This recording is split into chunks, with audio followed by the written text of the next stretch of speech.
Ano ho?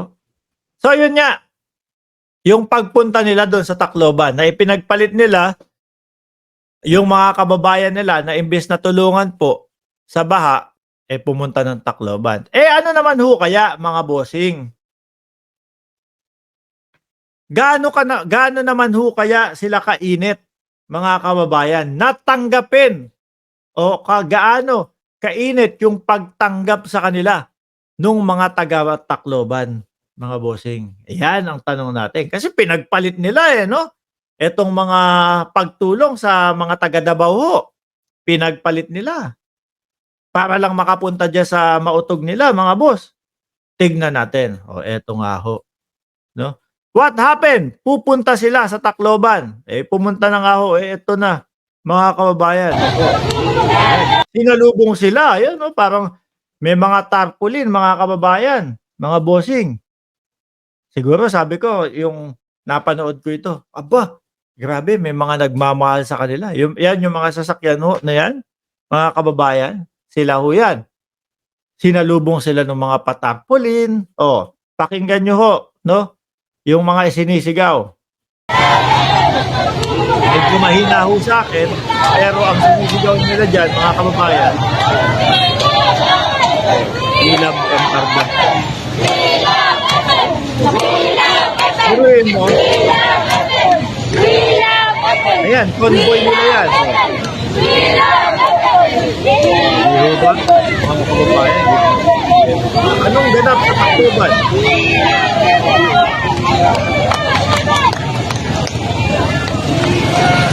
Yung mga sumalubong sa kanila, mga kababayan, ang isinisigaw, "We love MR" daw po. Ano, bayan kasi yan ni Martin Romualdez, mga kababayan. Bayan po. We love MR. Yun din yung pagkakarinig ko kanina, reverse, eh, na we love FL. Baka First Lady. Ano, we love First Lady. Eh, ako ho, isa ho sa nakikita ko kung bakit magagaganyan ho yung mga taga Tacloban, mga kababayan, at naramdaman nila, nalaman nila na magmamautog sa kanilang bayan, isa ho sa nakikita ko kung bakit nila, kumbaga pambabastos ho sa kanila yan, eh. Hindi kayo welcome dito. Panay kayo paninira, panay kayo sigaw ng tambaloslos. Oh, hindi kayo welcome dito. Mahal namin si MR. Mahal namin si Martin Romualdez. O, 'di ho ba, mga kababayan? Hindi ho sila tanggap, 'no? Hindi ho tanggap yung kanilang mga mautog-mautog na 'yan. Kahit kaya nga ho tayo'y nagtataka, mga kababayan. Paunti ng paunti ang sumusuporta sa kanilang mautog, pero sila tuloy pa din, okey lang, walang problema. Pagka ako 'yan, mawawalan na ako ng gana niyan. Konti na nga lang, eh, oh. Ayan, oh, eto yung picture ho, oh. Oh, 'yan. Digong at Baste, oh. Ah, FMR. Ayan, Martin Romualdez. Digong at Baste dumayo sa Tacloban, todo kantyaw sa mga Leyteño. Oh, pangangantyaw ho 'yan, mga bossing, 'di ba? Eh, sila lagi silang sigaw ho ng sigaw, mga kababayan. Na ano, "Oh, si Tambaloslos, ganito, ganyan." Eh, yung tao nakatahimik lang ho, mga kababayan. Siguro ho dito sa channel natin, mga bossing, 'no, eto yung unang pagkakataon na nagkaroon tayo ng content about kay Martin Romualdez, mga kababayan. Basahin ko ho, oh. Eric Escabillas, "Parang dinig ko uwi na Duterte." Yun yung yun yung unang narinig ko sa unang part, ano, hmm. Dumayo sa Tacloban City. Oh, Leyte ngayong Linggo, Hunyo 30, ang mag-amang dating Pangulong Rodrigo Duterte at Davao City Mayor Baste Duterte habang sa kanila ay bumabaha. Hindi nakasulat dun. Pero yun daw yung nangyari. Habang bumabaha dun sa kanila, eh, sila pumunta naman dito sa Tacloban para magmaisog, magmautog. Ang mag-amang dating Pangulong Duterte at Davao City Mayor Baste Duterte at ilan nilang kasama, pero sa halip na makakuha ng suporta, sinalubong sila ng kantyaw mula sa mga taga-suporta ni House Speaker Martin Romualdez. Biruin mo, no? Papasok pa lang sila.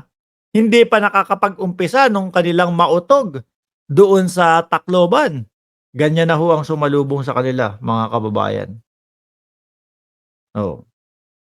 Ako ho, kung sasalubungin ako ng ganyan, yung ibinabash ka na, pinapauwi ka na, eh tama ho si GB. Ayan, pakapala na lang mukha kapag ka nagtuloy pa sila ng ganyan. Pakapala na lang mukha kasi halatang isinusuka sila sa lugar na pinupuntahan nila. 'Di ba? Hindi ko na itutuloy yan. 'Di ba? Sabi ni Michelle, Catalunya, magkano ang bayad mo? Baka tumulo laway mo, ha?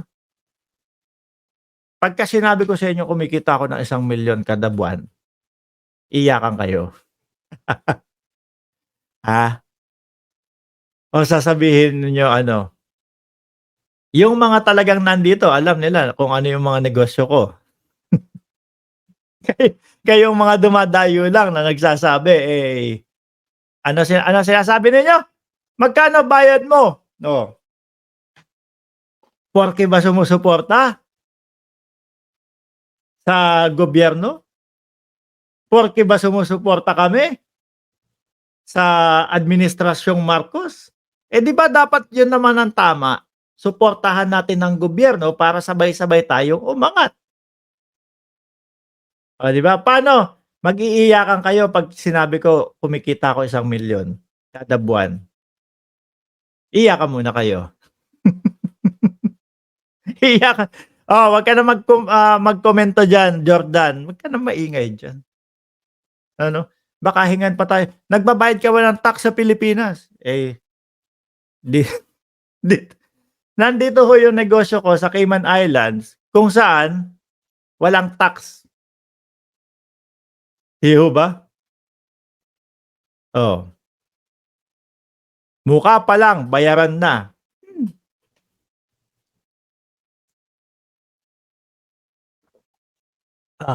Sarap kumita ng malaki. Nandito yung mga ano nila, nandito yung mga Duterte supporters, nag-iiyakan, no? Iiyak nyo nga dyan yung ano, 20 pesos na bigas, nasaan na? Sigaw nyo nga dyan. Inuutusan ko kayo, dali, i-comment nyo dyan. 20 pesos na bigas, nasaan na? Oh. Comment nyo na dyan. Kanang maingay dyan, baka magpalibre sa iyan. Magpalibre sa iyan. Oy, palibre po kayo dyan kay Jordan, mga kababayan. May pangsanggup-sal lagi yan. Kada buwan ho. Oh. Di ba? O biruin nyo, yung mga bossing ninyo. Yung mga bossing ninyo, oh, tinatakwil sa kahit saan pumunta ng mautog. Oh, di ba? Kakahiya, tapos tutuloy pa din nila. Pinag-aano na sila, ayan oh. Pinag-ano ba yun? Itinataboy na sila. Eh, tuloy-tuloy pa din ho, mga kababayan. Tapos sasabihin nyo, malakas kayo. Baka malakas ang mga putok ninyo. Malakas ba mga putok ninyo? Mga DDS? Oh.